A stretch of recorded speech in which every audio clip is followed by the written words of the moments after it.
Welcome to Your Secret Advisor. I'm Jerry. Hey everyone, I'm Esther. I'm Kenyana. I'm Ruthie. Hi, I'm Ola. I'm Penny. Yep, and today we're going to go more in depth with the talk show that we had with Deborah the other day. We have a lady right over here with a bell, so let's get to it. Ching, ching, ching. The lady, y'all know me, right? Yeah, so pretty much for those of you tuning in, the other day we had Deborah come onto the show, and her issue was dealing with really just forming your own identity and just be feeling secure about yourself when you are socially awkward. And the advice that we shared read, be your own peace, know who you are, and make amends with who you know, because you are enough. Just own you. So the question I have for my panel today is really, what does owning yourself look like? Being confident in yourself. I mean, staying true to who you are, doing things that you want to do, not because somebody else wants you to do them, but because you actually enjoy doing things like that. And really, how exactly are you?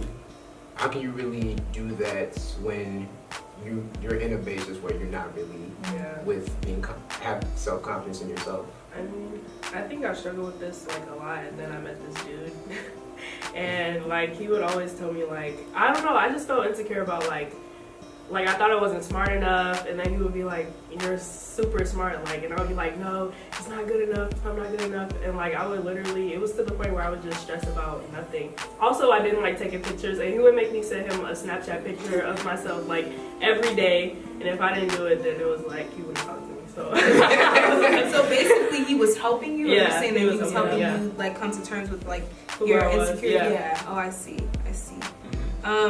With owning who you are, I feel like it's really important. Like when we come to college, sometimes we want to compare ourselves with the people that are around us, because it's like in your college, it's a combination of the best that came from high school. So it's like everybody's always trying to compare themselves with each other, with other people around in their class or people of their same race or different races.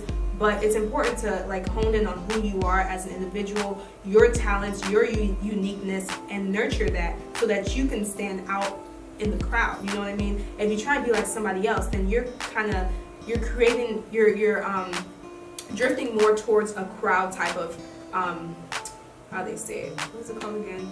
A crowd type of personality, a crowd type of, not personality, like a look of like you're trying to be like the crowd, basically. Like a mask, you would say? Like a mask. Great, thank you. Like a mask, whatever you want to say. But You feel that's like you what. need to take the mask off? Take the mask off. Wait, do I have a mask on right now? Is that what you're saying? No. What's that song, Mask off? My teacher. Oh, okay. That's my tempo. So yeah. Okay. Just to add on to what Ruth just said, sometimes I think we have to kind of remind ourselves that we're different from other people. Like, you know, you're unique, and like she said, you're very unique.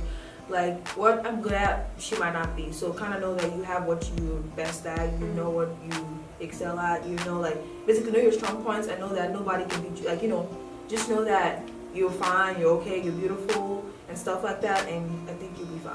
Mm-hmm. But like, what are some practical ways? Because you can say, oh, like, just believe in yourself, but like, what does that really mean? Like, I think like words are really important. Like you have to actually tell yourself these things in the mirror in the morning. Like a lot of people will look in the mirror in the morning while they're brushing their teeth, like, oh, I don't like this eyebrow, the way it's like shaped like a raccoon, like a raccoon, like it's shaped like a raccoon. But the important thing. What she's trying to say is words are important, okay? Yes, make sure you look in the mirror and tell yourself positive things, because it's important. It's really easy to look in the mirror and see your flaws, but it takes a true, strong individual to look at yourself in the mirror and see something good and appreciate what you have already. So yeah, that's really good advice. And also, in addition to like appreciating who you are, I feel like having a good support system with you, like friends around you that encourage you to be unique and encourage you to like appreciate your strong points and actually point it out to you, like, girl, you looking fly today, and you be like, no, my hair is dingy or something. No, like they're telling you, like, based on what they see and what they know about you. So you should just accept it and try to embrace what they tell you.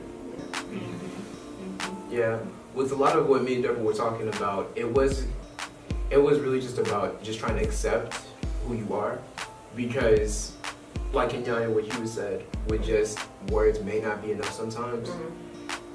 In the end, really just understanding who you are and just being able to just fully hone in on that.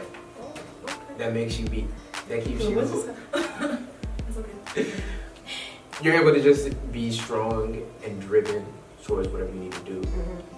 And I don't know, maybe my last question is just really how, because this process, you have to, no one else can really help you with it. Yeah. It has to start from within. So yeah. Yeah, so you even gonna answer? You didn't even ask a question. Yeah, so the question I was gonna ask is really, since with all of us here, if anybody's willing to share, like, when in your college journey, what did you have to come to terms with on your own to be able to get to where you are today?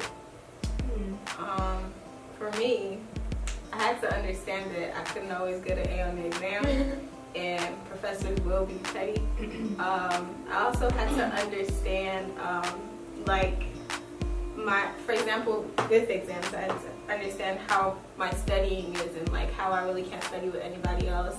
Even when they say, oh, let's do a group study, it's not really helpful for me. So I had to kind of understand what helps me and like what my strong parts are in that aspect, and embrace it and try to find a way to like make it better. But that's just an example for academic parts or aspects. But Yeah, just to quickly add on to Penny, sometimes I felt like I always had to be like, oh, I didn't study enough, because I don't know how to study. Like, I don't know how to study. But it's like I kind of had to understand that if Penny has to study for 2 days, doesn't mean I have to study for 2 days. I might have to study for a week. I might have to study for like 2 hours. It depends on you. So like, don't try to compare yourself with, oh, because Kenyana is doing great, maybe because she's studying 2 weeks before the exam. Everyone's different. Just try to figure it out, and don't feel like, oh, you're the dumbest one in the group. Like, you don't know enough, because you're enough. It's okay. You'll be fine.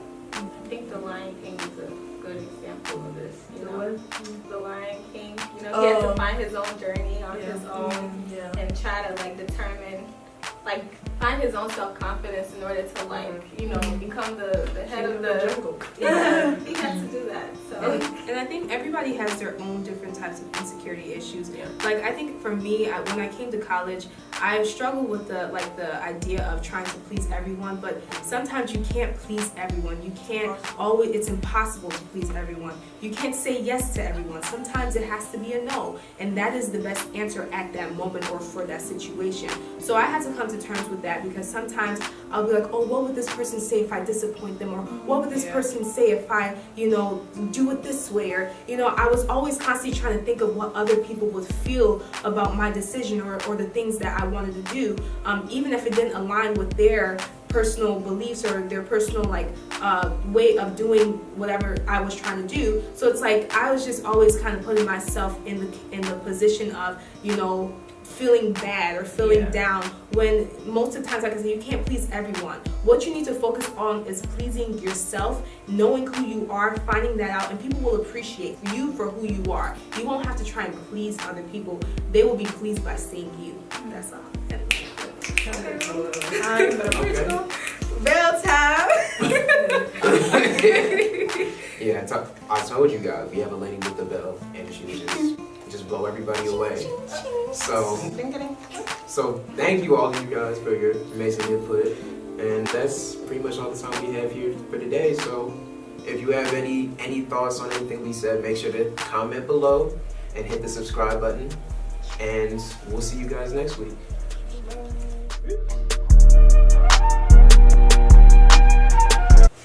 Wait, how's my hair look? Okay. She does this every time. Every time. Y'all. Yeah.